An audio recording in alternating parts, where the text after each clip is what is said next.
Selibhaleke incwadi la ibhekisa kuye mengameli walo live laseNingizimu Afrika umnumzane Cyril Ramaphosa ukuthi abuyise-ke umhlaba wabo labawuthatha balive laseNingizimu Afrika. Umbiko logcwele uyalandzela.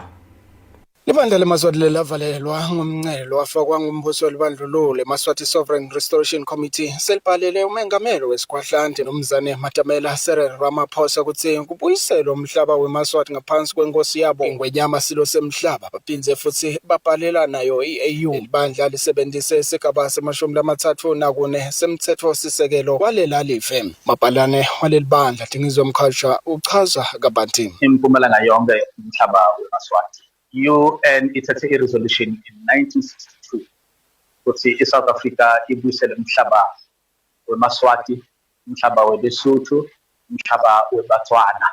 Ever since then, iSouth Africa ayikawubuyiseli umhlaba. Simbhalele uPresident weSouth Africa simkhumbuza ukuthi akabuyisele lo mhlaba weMaswati. Njengoba nathi ukuthi wanyalo thina we have been assimilated into South African identity. SingeMaswati. So eMaswati have lost their identity. Umntwana Ngozi Menzo uthi eMaswati lamaningi lavaleleka eMpumalanga abhekana netimo letehlukahlukene ukuthi eMaswati la kumshiyalo wa bangakhona kuya inkosini yabo ngenxa yokuthi liningi leMaswati incwadi tebuve kanye nemaphepha labagunyata ukuthi bangene eSwatini. Kakhulu ke inkinga lesiyibukile lokuthi atawade eMaswati ukuthi thina sisive sinye nanoma sikubaniswe kulomncele.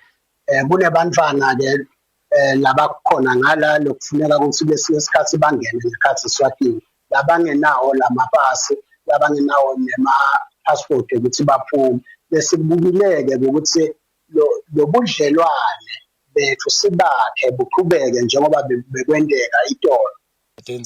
Channel eMaswati. Ngitona Misbek Mos Matimba ngise Jakarta.